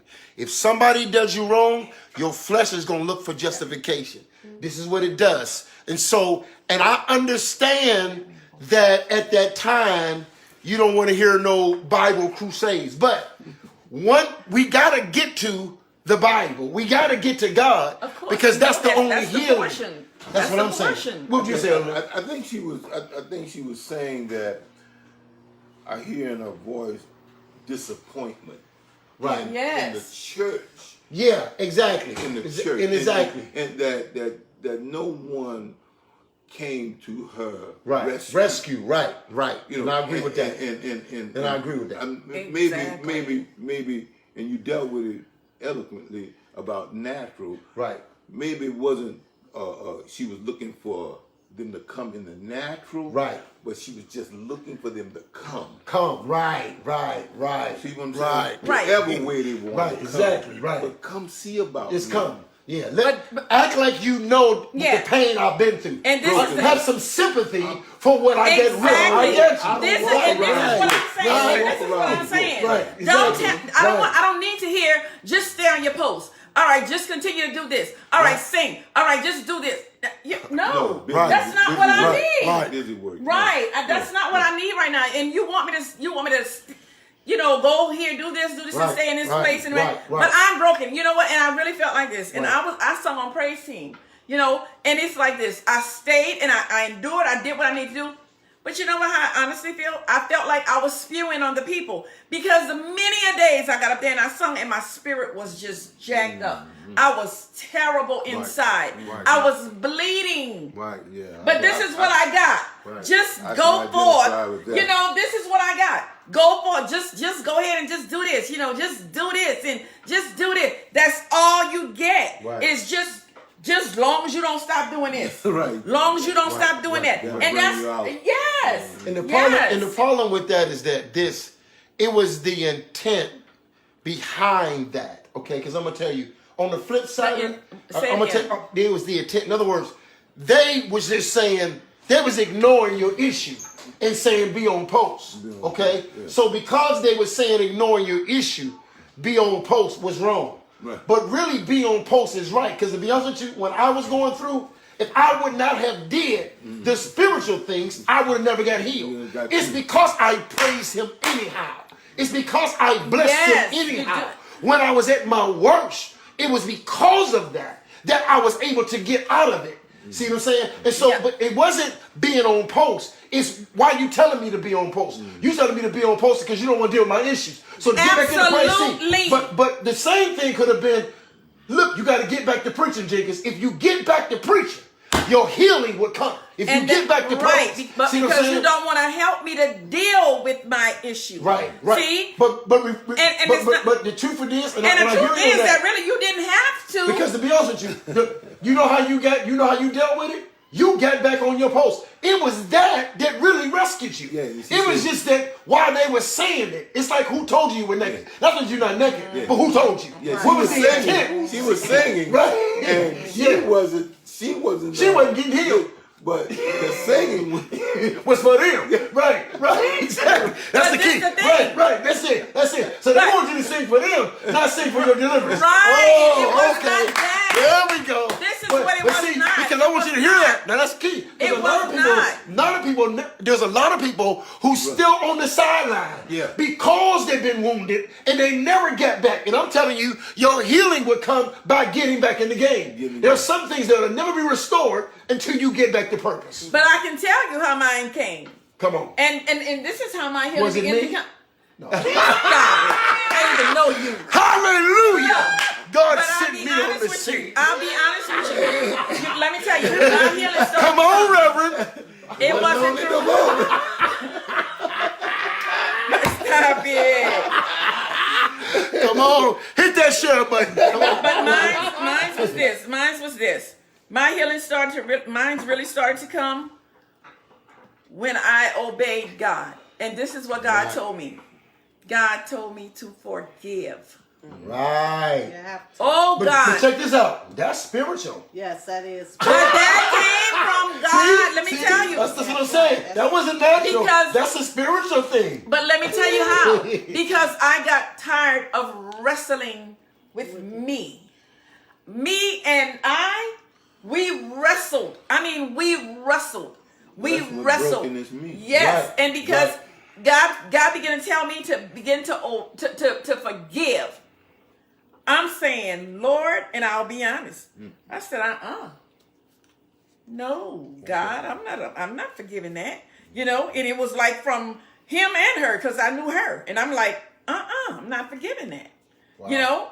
And I mean, it really, God gave me instructions that I didn't want to follow. So I delayed my healing because I wouldn't listen to God. That's what I was saying. That's what I was saying earlier. Because God was telling me, but this is the thing. But see, you were saying it from that place. Right. But this was the place that it incurred for me. Right. That God told me I had to do it. And I was like, I'm not doing that. Right. But because I wouldn't do it, it delayed my healing. Right. Because God was telling me that I should have came to him. Do not go to man. Right. And God began to tell me that. Right. And God, that's what I was saying. Right. And God began to tell me. God said everything. And I'm telling you, God gave it to me. God said everything that you need is in me. Right. Is in me. Right. So I had to go back to the place of God and then begin to obey what God told me to do. And this is the thing. God gave me specific instructions. Because he don't leave us to ourselves. That's what I'm saying. God gave me, God gave me specific instruction. And that's why I said, no, I'm not doing that. God told me, and I'm going to share this. I'm going to be transparent with y'all. And I've never talked about this thing. But God told me to go to this girl because I knew her. And God told me to go to her one service. And the Lord told me to embrace her. I said, you know what? I ain't going to never go as far to call God crazy. I won't do it. I said, but you know what, Lord? I ain't doing it. And that's what I said. I said, I'm not doing that. The Lord told me to embrace her. I would not tell y'all a word like God. I stand before you when I say it. The Lord told me to go to her and hug her until he tell me to let her go. Wow. Oh, God. And when I tell you something fell off of me, oh God, it fell off of me. It fell off of me because I wrestled with that thing and I wrestled with that thing and I wrestled with that thing. And God told me to go to her and God said, hold her until I tell you to let her go. And when I obeyed God, hallelujah, something fell off of me and I haven't been the same since. And I'm telling y'all, sometimes God would give you a specific instruction. And when you follow that instruction, then God will do the work. And until I followed the instruction, I could not have that work done on me. And when God told me to do it, I did it. And not only that time, and God said, take a word to her. And I took a word to her. And I tell you, every time God told me to move, I moved. And God did it for me. He did it. And I bless him every day for it because you know what? God did that. It was not me. It was nobody. It was nothing but the strength of God. And God did it. But that's why I'm saying it's through your obedience. When you hear a word, move on the word. And don't ever tell, because God could have took me out of here when I told God, no, I'm not going to do it. But the mercy of God, God told me to do a thing and I did a thing. And that stuff, I tell you, every weight began to fall off of me. God did it. I mean, I started sleeping. I started doing everything. And I'm telling you, God did it for me, y'all. He did it for me. Yes, he did. And just through my obedience. But when God give you a specific, I mean, God was showing me that, you know what, if you want it, you're going to participate in this miracle, because you know what, it's going to be a miracle what I'm going to take off of you, because that stuff could have drove me crazy. It could have drove me, I could have had a heart attack, I could have had a stroke, anything. I could have killed my husband, I could have did anything. But I didn't. But God. That's all I can say. It was a but God experience. That's what it was for me. A but God experience. That's what that was. And I obeyed God. And that's the point I was saying, because whatever happens to us, God already knows what's going to happen. He prepares us to be able to handle this. And a lot of times what the devil meant for evil, God meant for good. And so not only did that set my wife free, but I guarantee you that woman to this day. See, hurt people hurt people. And a lot of times we don't understand that God will trust us with trouble. He trusts us with trouble. Yes. He allows some things to happen in your life to bring you to a place, to bring somebody else to a place. You see what I'm saying? And so we're not saying that God caused it, but we're saying that God is going to show you how he works through it. Yeah. See, a lot of things that happen to us, God is trying to get it to, I mean, a lot of things that happen for us, God is trying to get it to happen to us. God is trying to do something for you. He's trying to do something. So to learn, in those situations, you learn the power of forgiveness. You learn the power of mercy and grace. You learn the power of restoration, and you learn the power of healing. And so those are necessary things. And so a lot of times God challenges, because I guarantee you, before that happened, you may have had in your mind, we have a lot of agreements that are not in line with God. And so sometimes we'll say, I'm getting into this marriage, but you don't cheat on me. If you ever cheat, I'm done. Sometimes we have private agreements, and God wants to get to that agreement. Who are you to say what you're not going to do? Who you not going to go back to? Who you not going to forgive? All that stuff. See what I'm saying? Your body was bought with a price. You belong to me. You don't belong to that. See what I'm saying? And so a lot of times, and God teaches us that. That's what happened to me and my dad. You don't have a right not to love him. That's right. See what I'm saying? And I had to learn that I was protecting you. I didn't curse you by not letting your father. There's some things you don't understand. It's a bigger picture than what we see. There's some things going on. And that's why I mean by, but a lot of times when things happen to us, we don't know that God is getting us together. We think it's for them when it's for us. There's some things God said, this is for, and I'm going to share this. And it was for me, because I'm going to tell you why. No, did God cause what happened to happen? No, he didn't. No. But God showed it to me. God allowed me. He showed it to me. And I gave it to my husband, and I told him. I forewarned him, and he did it anyway. But this was the thing.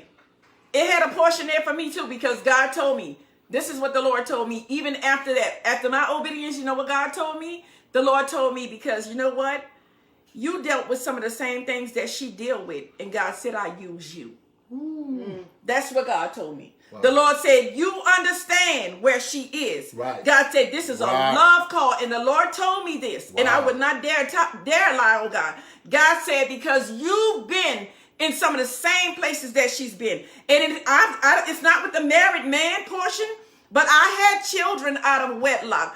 I had times when I missed my dad and wanted to be with my dad and looking for love in the wrong places and feeling like I just want somebody to love me. I had that experience. So this is what God was showing me. God said, because you've been in some of the very places that she's been, and you can detest to what's going on with her. And God said, I'm going to use you to do it. And I said, I don't want it. I'm telling you, I was like, I don't want it. But as God began to minister to my spirit, I did everything God told me to do, and I followed it to the letter. And God healed me. He did it. He did it. And you hear that? I seen your comment, Brother John. Yes, you know we love you. And thank you for the transparency. And I do understand it, but that's something God going to challenge. Brother John Holmes says, everybody's at a different place. He said, but I'm not going to forgive my wife if she cheat on me. And so we thank God for the transparency. We thank God for the level of truth. And as we pray and as we grow, God will begin to wrestle with you about that. We're not telling you that it's okay for your wife to cheat on you. That's not what we're saying.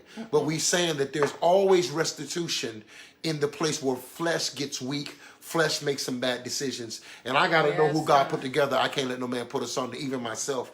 And so God will begin to talk to you about that and deal with you. What helped me deal with it is, how many times have I cheated on God and God forgave me? And so I think I don't see myself greater than anyone else. Any problem that anybody has ever failed to, I could have failed to. Yeah. I could have made that choice. Yeah. Or you know what I'm saying? And so sin is sin. And so we have to look at that. A lot of times we'll say, my wife can't cheat on me, but you cheat on your wife by going to the game and not spending time with her. You can cheat on your wife by being on the phone and don't spend time with her. Cheating is not always with a physical person. There's a whole lot of ways of cheating. Right. But we have weights in that. We can deal with that cheating, but I ain't going to deal with this cheating. You know what I'm saying? Yeah. But that's not my job to try to force you to be at a place. I want you to be honest about where you are, and God will bring you to a greater level. But there is a level. There is restitution. There is restitution for people who have messed up. When you messed up, don't mean it have to be over. There is a divine attribute of God that love can suffer all things, endure all things, and hope of all things. Now, most of the time, our character is not at a place to allow God to be love in us. It's not God's love. You can't love outside of your character. That's why you have to die. It takes a dead man to love the way God wants us to love. You have to be dead to your own will.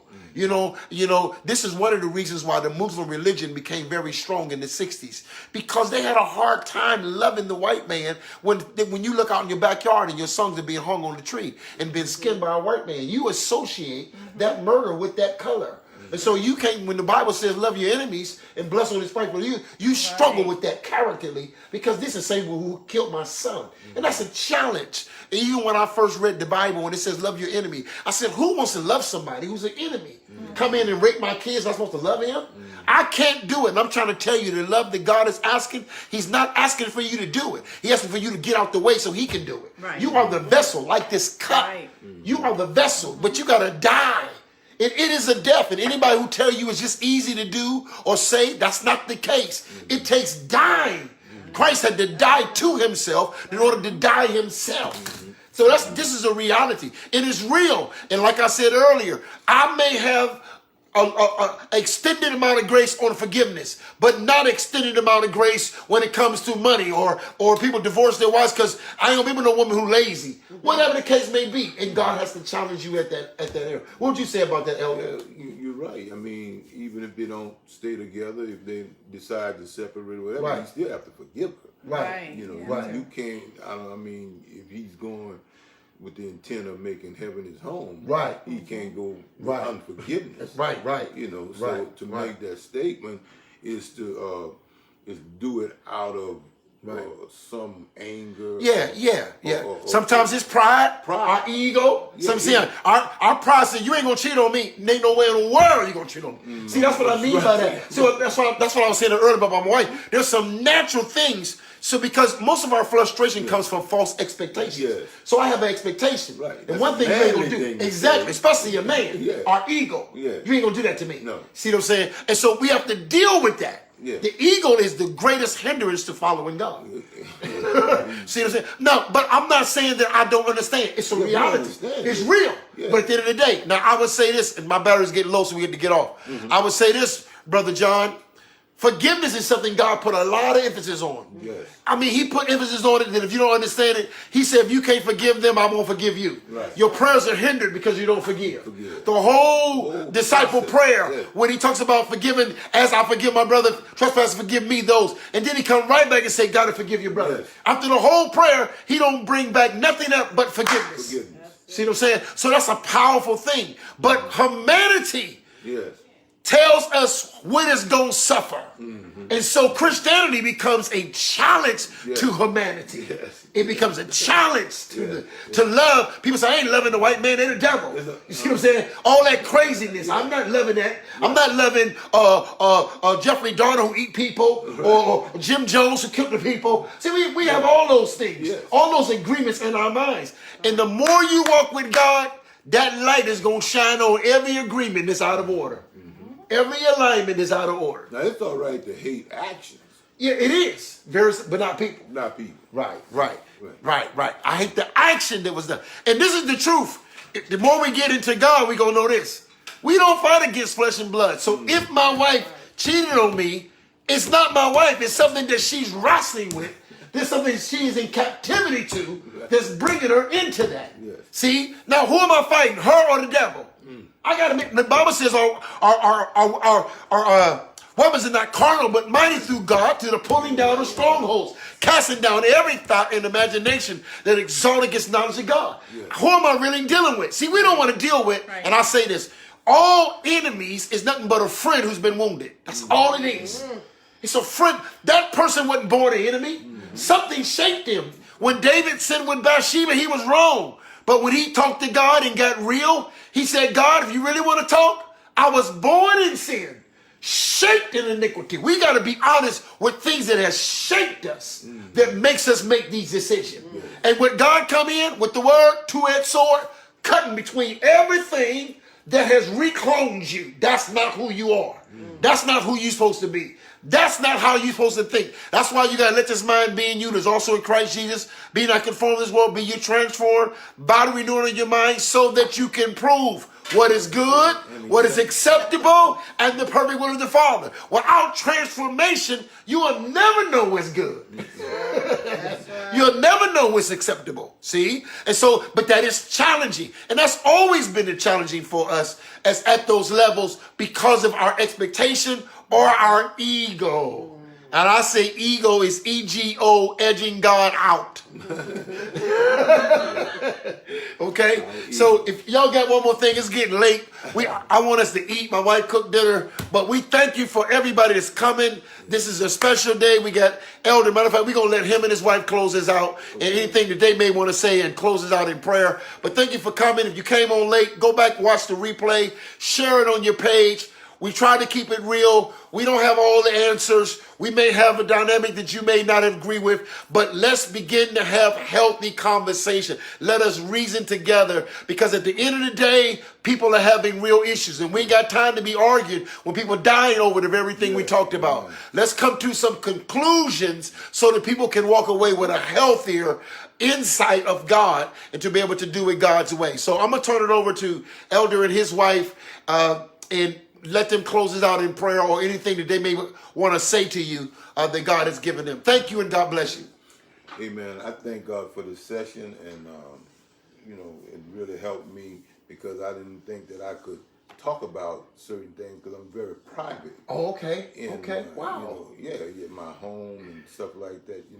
Yeah. And so this really reminded me of how good God is, and how good my wife is. Oh, and so I just hope that this session helped someone, because I think we talked about a lot of areas that we really wrestle with, right? As Christians and people just in general, right? And so, and I appreciate my sister, amen, and her pouring out in us, amen, glory to God.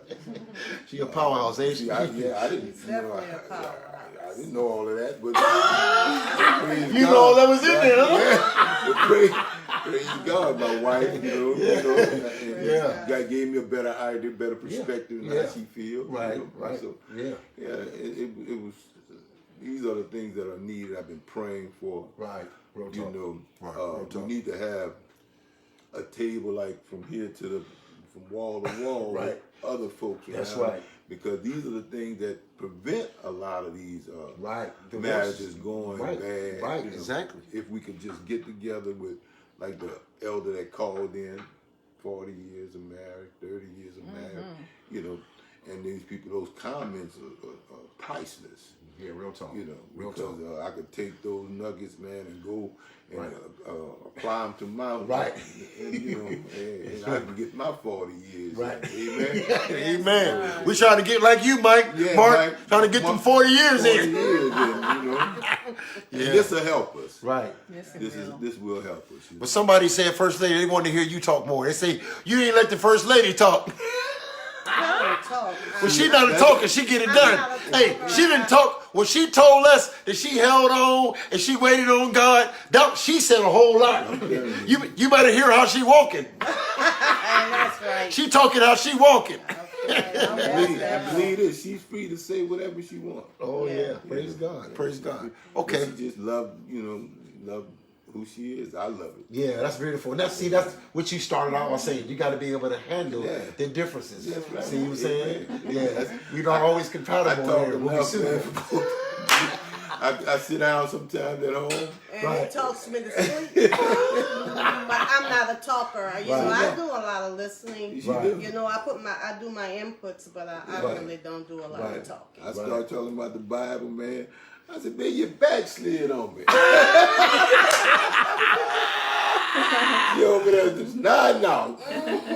Yeah, so, you know, that's just our relationship. And, you know, I know that today, you know, everybody talk about this equal thing, equal this and equal rights, equal, everybody equal. Right. But, you know, I thank God for my wife because I know she makes me feel like I am the head of my house. Wow. Amen. Wow. Yes, man, that's the thing. Did you hear that? She makes him feel like he's the head of the house. Yeah. That's a great thing. So you know, I'm in the Lord. Yeah. I'm in the Bible. Yeah, right. My relationship you in the is book. in the Bible. You in the book. Right. Yeah. And you know, that's the thing too. See, just like what you just said, that's a blessing because, you know, we as wives, that's an honor to embrace that. And I embrace that from my husband because my husband knows he's the man of the house. Right. But I embrace that because when a man feels like that, all he's really wanting is for the woman to allow him to lead. Right.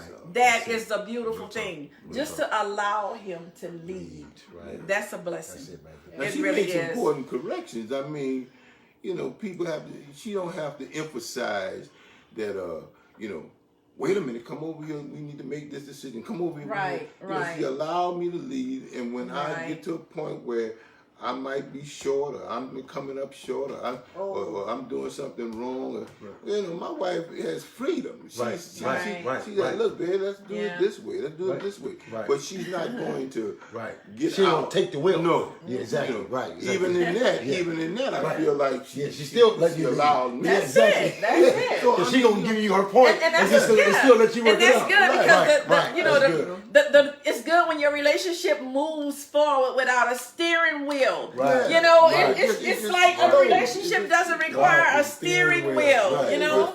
Yeah. And so, you know, like she might have made that comment like, "Oh, let her talk," or no, I don't have to let her do anything. Exactly. Right. No, she want to talk, she'll talk. It's just that. It's just But you see how we think? Yeah. You see how we think? We think that if she ain't talking, y'all need to let her talk. Let her talk. Yeah. No, what if my wife is just quiet? Different. Yeah, she's different. Exactly. And so not only that, she'll talk. Not only that, you know, I'm a strong man. Right. Come on now. Who was that on there?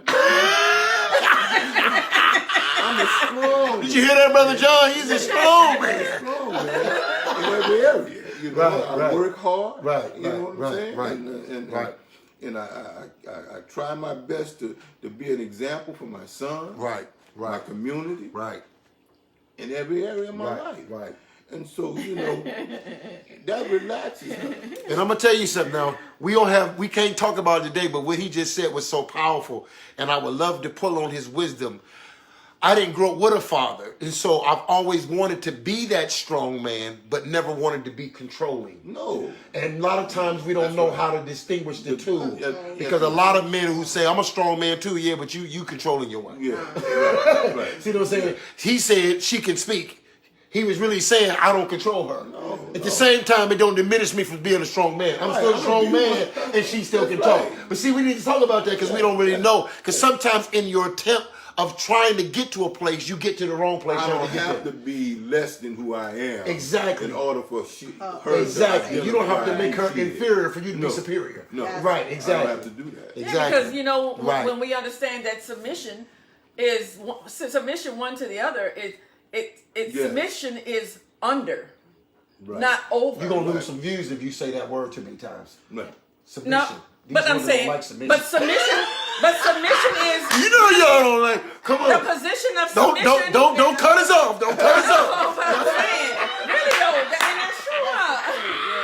The position. I'm glad she said it because if me and Elder would have said it, it went down to 2. No, but I'm just saying that the position of submitting one to another is under. Yeah. It's not over. Right. Because we don't want to be over you. You know, I'm here under you to support you. Right. So submission always, the position of submission is under. Yeah. Yes, should always be under. And that's to And the question is support. what is under? Because it's supposed to be under love. When a woman, when love is over her, she has no problem coming underneath it. The problem is we got the wrong thing over the woman. You want her to submit. See, she ain't supposed to be submitting. God never gave us dominion over one another. That's right. Dominion over the fish of the seas, but not the one another. We work together. And so that's the partnership. That's what you're saying. And I don't have to be greater than her in order for me to feel good about myself. And she don't have to be less than me. He said, yeah, let her talk. Let her talk. Let her talk, man. You know what? And I used to struggle with that too, because now I like to talk and my wife like to talk. Yeah. But a lot of times I would say, when I'm done, I'm gonna let my wife talk, and I can hear that word in my mind, like, let her talk. Let her talk. Seriously, because it's almost like, is there another word we can say so I can say, you know what? When I'm done talking, Then my she wife, can talk. then she gonna talk. Yeah. There you go. There you go. Gotta help me out with the language. Yeah. Because somebody gonna read along and say, let her talk. Let her talk. Hey, we thank you. God bless you. Yes. We ain't going to hold you too much longer. We know you got time. Remember, all this month, show your wife that you love her. Your wife, not wives, your wife that you love her. Okay? Show that it's Valentine's month, but we taking the whole month to turn things around. Don't do in private what you're not willing to do in public. Okay? I want to see more pictures on Facebook with you and your wife, and smile. Smile when you're taking a picture next to her. You were smiling real good when it was just you. You know, but the minute you get with her, you're looking all crazy. Let's begin to turn. I'm tired of hearing what men are not when we need to start turning it and showing what it should look like. Yeah. It's going to take us some time, but we got to start somewhere. So taking out the time, at least one day out of each week, put a picture up with you and your wife on date night. We trying to turn this thing around, okay? And so we thank you for it. We appreciate it. Remember, Pastor Lee and his wife, give me the address again, Pastor. 4708. 4708 Dowman Road. Dowman Road in New Orleans. Come hear a word from the Lord. Meet some people who really love God and will show you that love.